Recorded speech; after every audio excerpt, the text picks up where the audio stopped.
Hey everyone, welcome to this amazing series Lessons Straight from the Book. In these videos, we'll be discovering fierce lessons in few minutes. It's especially for those of you who don't like to read the whole chunky books but want also to take benefit from the lessons. Let's begin today's session. There's pretty much always been a tacit assumption that our emotions cause all our problems. And that our reason must swoop in to clean up the mess. In this statement, the author talks about the normal assumption that people have that our emotions are the root cause of our problems, and that it's reason that cleans up the mess. This line of thinking goes all the way back to Socrates, who declared reason the root of all virtue. Descartes argued that reason was separate from our animalistic desires and that it had to learn to control those desires. Descartes has discussed or has said that we human beings need to control our animalistic desires, and that's why reason is important to control them. However, this assumption coming down here, this assumption that we must use our rational to mind to dominate our emotions has trickled down through the centuries and continues to define much of our culture today. And the author has called it the classic assumption. The classic assumption says that if a person is undisciplined, unruly, or malicious, it's because he lacks the ability to subjugate his feelings, that he is weak willed, or just plain fucked up. The classic assumption sees passion and emotion as flaws, errors within the human psyche that must be overcome and fixed within the self. So it sees emotions as errors. It sees passion as errors that must be fixed and that the rational mind should control the emotions. Let's come below. We see succumbing to our emotional impulses as a moral failing. Often, if we have decided to do something and our emotions take over, we look at it as a moral failing. We see a lack of self control as a sign of deficit character. Conversely, we celebrate people who beat their emotions into submission. We get collective hard ons for athletes, businessmen, and leaders who are ruthless and robotic in their efficiency. If the classic assumption is true, then we should be able to exhibit self control, prevent emotional outbursts and crimes of passion, and starve off indulgences through mental effort alone. And any failure to do so reflects something inherently faulty or damaged within us. And that's why we develop the false belief that we need to change who we are. So, in using these few statements, the author has beautifully talked about how we feel that our reason should overcome our emotion. And when we are not able to do so, we feel that something is definitely wrong with us if we are not able to exhibit self control over our emotions. And we feel that something is faulty within us and we need to change who we are. Because if we can't achieve our goals, if we can't lose the weight or get the promotion or learn the skill, then that signifies some internal deficiency. Therefore, in order to maintain hope, we decide to change ourselves because and become somebody totally new and different.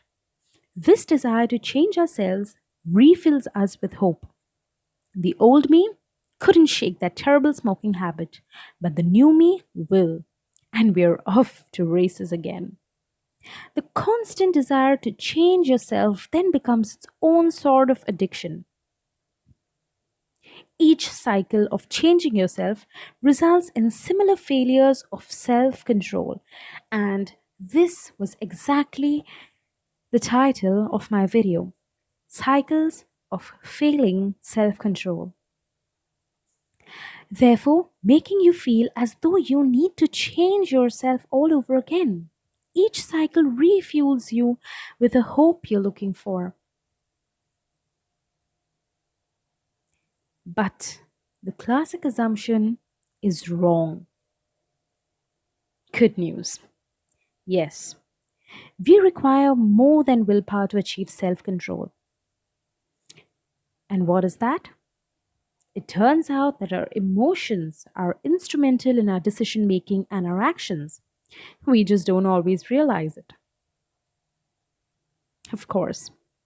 Have you ever felt like going to the gym because your intellectual brain wants to, but you just don't feel like it?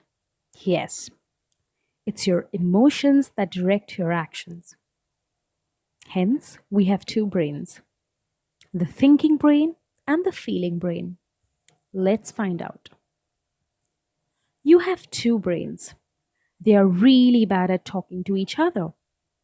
Let's pretend your mind is a car. Let's call it the consciousness car. Your consciousness car is driving along the road of life. There are intersections, on ramps, and off ramps. These roads and intersections represent the decisions you make as you drive, and they will determine your destination. Now, there are two travelers in your consciousness car, a thinking brain and a feeling brain. Thinking brain represents your conscious thoughts, your ability to make calculations, your ability to reason through various options and express ideas through language. Your feeling brain represents your emotions, impulses, intuition, and instincts. Each of your two brains has its strengths and weaknesses. The thinking brain is conscious, accurate, and impartial. It is methodical and rational, but slow. It requires a lot of effort and energy, and like a muscle, it must be built up over time and can become fatigued if overexerted. The feeling brain, however, arrives at its conclusions quickly and effortlessly. The problem is that it is often inaccurate and irrational. The feeling brain is also a bit of a drama queen and has a bad habit of overreacting. When we think of ourselves and our decision making, we generally assume that the thinking brain is driving our conscious car and the feeling brain is sitting in the passenger seat, shouting where it wants to go. Hmm. In these few lines or sentences, the author talks about how we have a consciousness car that we need to imagine as our mind for understanding purposes. In this, there is a driving seat and a back seat. Normally, people assume that the driving seat is that the thinking brain is in charge of the driving seat and the feeling brain is at the back. But let's find out.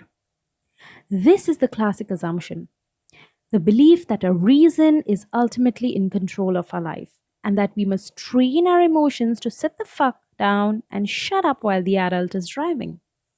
We then applaud this kidnapping and abuse of our emotions by congratulating ourselves on self control. Quite sad. But our consciousness car doesn't work that way. Here's the truth, the feeling brain is driving our consciousness car. And I don't care how scientific you think you are or how many letters you have after your name, you're one of us. Bucko. You're a crazy brain piloted, feeling brain piloted meat robot just like the rest of us. Keep your bodily fluids to yourself, please. The feeling brain drives a consciousness car because ultimately we are moved to action only by emotion. That's because action is emotion. Emotion is biological hydraulic system that pushes our body into movement. This leads us to a correction. This is our feeling brain who is in charge, and our thinking brain is sitting at the back, screaming and shouting the directions to our feeling brain. Let's find out the characters of both the brains. This leads to the simplest and most obvious answer to the timeless question. Why don't we? Why don't we do the things we know we should do? I think I'm going to change the topic or the title of this video to this one. Because we don't feel like it. This is the ultimate problem we all face. We don't feel like it. Every problem of self control is not a problem of information or discipline or reason, but rather of emotion. Self control is an emotional problem. Laziness is an emotional problem. Procrastination is an emotional problem. Underachievement is an emotional problem, and impulsiveness is an emotional problem. Extremely important. This sucks because emotional problems are much harder to deal with than logical ones. Emotional problems are irrational, they, meaning they cannot be reasoned with. Emotional problems can only have emotional solutions. If the feeling brain is our driver, then the thinking brain is the navigator. Let's understand the relation. It has stacks of maps to reality that it has drawn and accumulated throughout life. It knows how to double back and find alternate routes to the same destination. It knows where the bad turns are, where to find the shortcuts. It correctly sees itself as intelligent, rational, and it believes that this somehow privileges it to be in control of the consciousness car. But it doesn't. Though your thinking brain thinks, and it is in fact a know it all. However, it perceives itself to be in control, but actually isn't. The feeling brain is. That brings us to the next. The feeling brain generates emotions that cause us to move into action. The thinking brain suggests where to direct that action. And the key word here is suggests. This is the first word I've actually written down. And why? Because this is the game changer. While the thinking brain is not able to control the feeling brain, it is able to influence it, sometimes to a greater degree. The thinking brain can convince the feeling brain to pursue a new road to a better future, to pull a U turn where it has made a mistake, or to consider new routes or territories once ignored.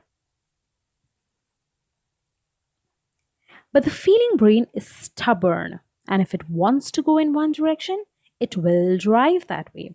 It will drive that way, no matter how many facts or data the brain provides, the thinking brain provides. The clown car. Your feeling brain is like a verbally abusive boyfriend who refuses to pull over and ask for directions.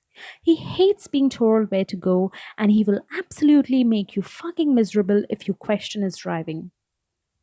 Obviously, the feeling brain ain't gonna listen to the thinking brain very easily. It's stubborn and knows no shit. It's irrational. The only way to get the feeling brain or the driving brain to listen to the thinking brain who actually knows the maps is by convincing it to do so. Let's see.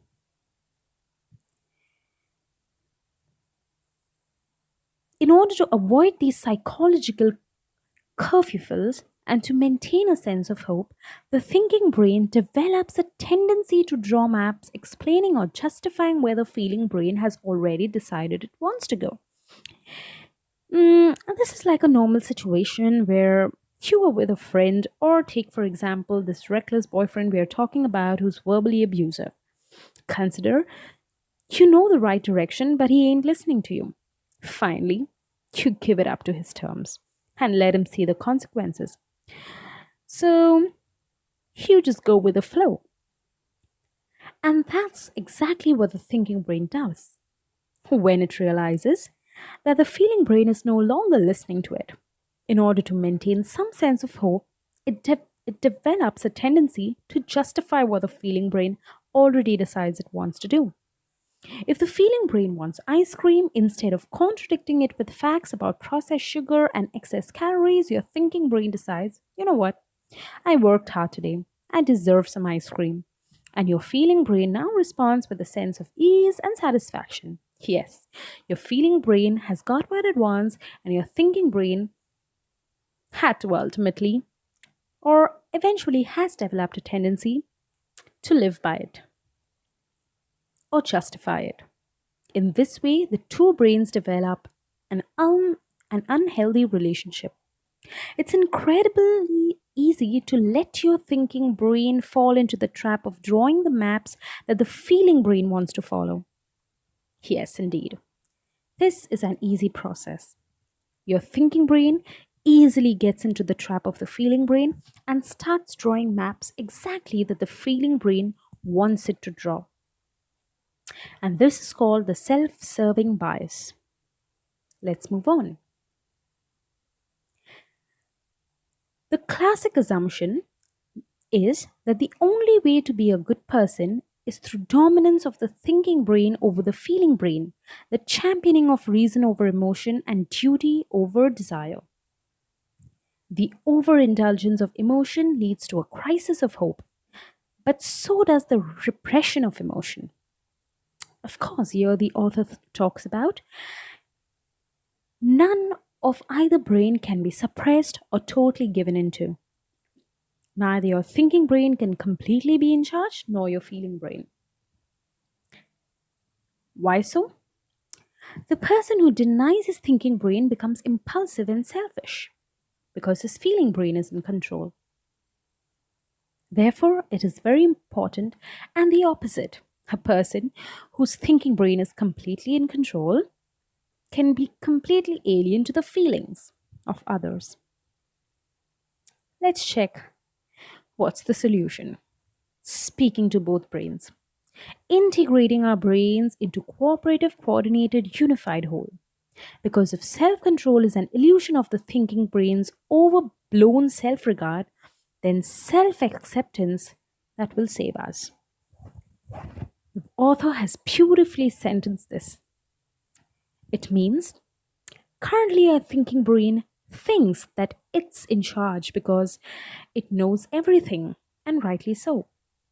It knows everything, but not the farmer. It's not in charge.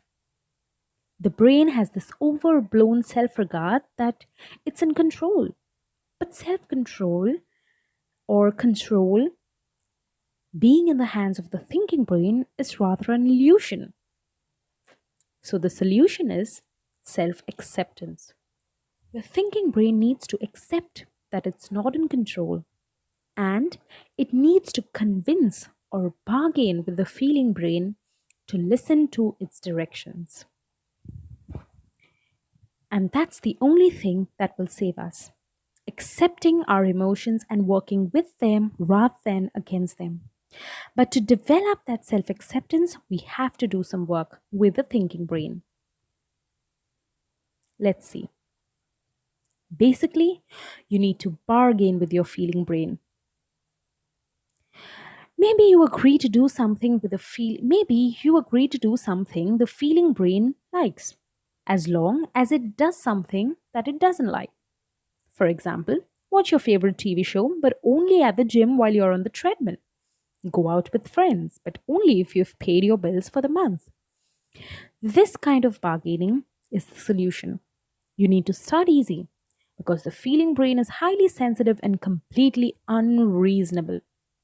When you offer something easy with an emotional benefit, that is feeling good after a workout, pursuing a career that feels significant, being admired and respected by your kids, the feeling brain will respond with another emotion, either positive or negative.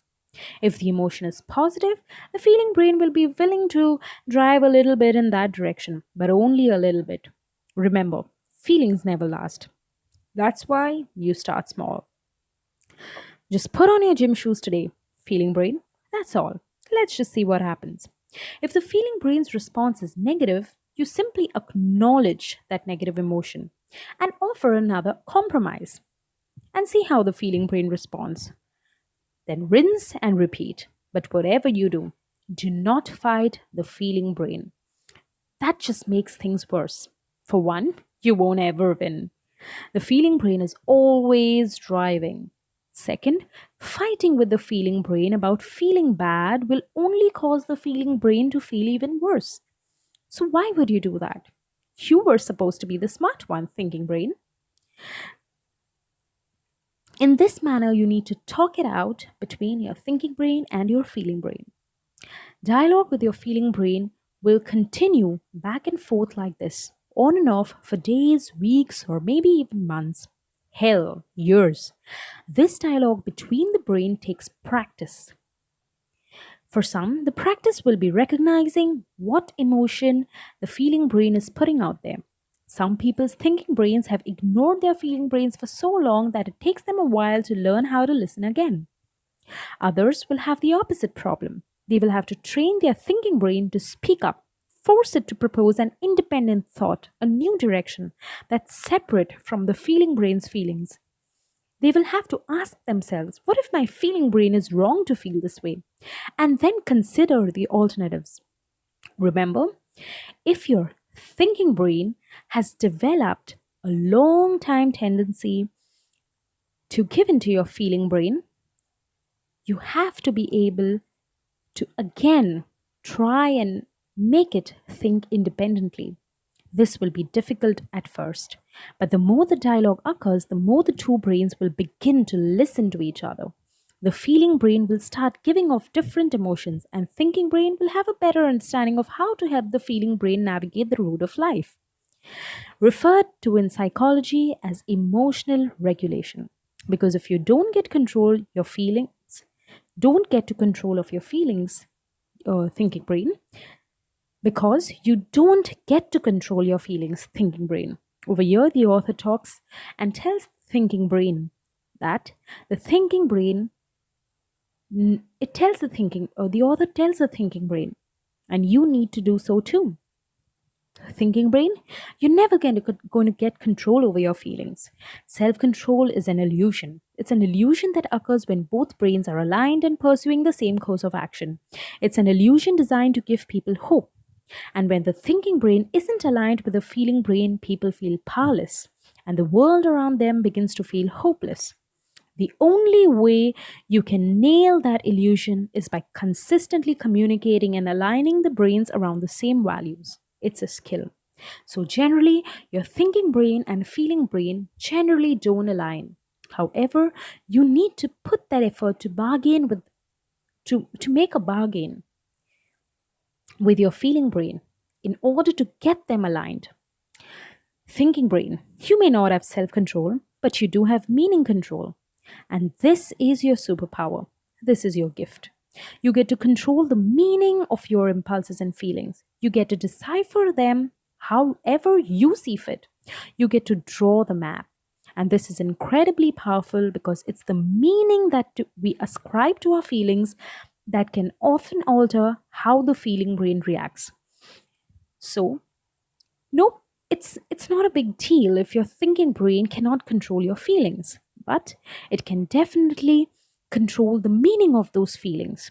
And once you control the meaning of those feelings, it can alter the way your feeling brain reacts to those feelings by interpreting the shit the feeling brain slings at you in a profound and useful way. Instead of justifying and enslaving yourself to the impulses, challenge them and analyze them. Change their character and their shape. Our crisis of hope often started with a basic sense that we do not have control over ourselves or our destiny. We feel victims to the world around us, or worse, to our own minds. We fight our feeling brain trying to beat it into submission, or we do the opposite and follow it mindlessly. We ridicule ourselves and hide from the world because of the classic assumption. And in many ways, the affluence and connectivity of the modern world only makes the pain of illusion of self control much worse. But this is your mission, thinking brain. Should you choose it or accept it? Engage the feeling brain on its own terms. Create an environment that can bring out the feeling brain's best impulses and intuition rather than its worst. Accept and work with rather than against whatever the feeling brain spews at you. Everything else, all the judgments, assumptions, and self aggrandizement is an illusion. It was always an illusion. You don't have control, thinking brain. You never did, and you never will. Yet, you need not lose hope. The thinking brain makes associations among facts, data, and observation. And observations. Similarly, the feeling brain makes value judgments based on those same facts, data, and observations. The feeling brain decides what is good and what is bad. What is good and what is bad, what is desirable and what is undesirable, and most important, what we deserve and what we don't deserve. The thinking brain is objective and factual. The feeling brain is subjective and relative. And no matter what we do, we can never translate one form of knowledge into another. This is the real problem of hope. It's rare that we don't understand intellectually how to cut back on carbs or wake up early or stop smoking. We know how to do that. We know the tips and tricks, or there are thousands of YouTube videos.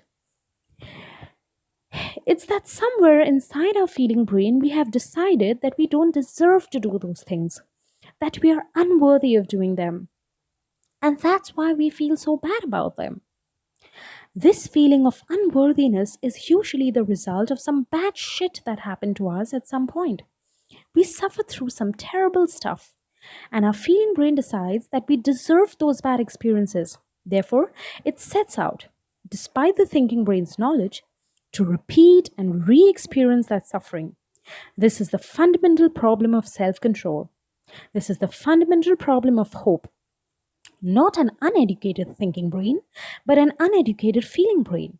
A feeling brain that has adopted and accepted poor value judgments about itself and the world. As we saw above, it's the feeling brain who gets to decide what we deserve and what we don't. And any bad experience in the past can lead us to feel that we don't deserve something. And that's why the bad feeling that comes along with progress. I mean, the path of progress. We don't feel that we deserve it. We don't feel that we deserve something good. And this is the real work of anything that even resembles psychological healing, getting our values straight with ourselves so that we can get our values straight with the world. Once we get our values straight with ourselves, by changing the poor value judgments that our feeling brain has been nurturing, we need to change that. We deserve the best. Once we get our own values straight within our feeling brains and within ourselves, we automatically will get our values straight with the whole world. I wish you all the very best. Happy self control.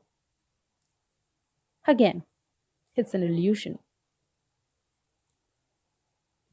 Haha.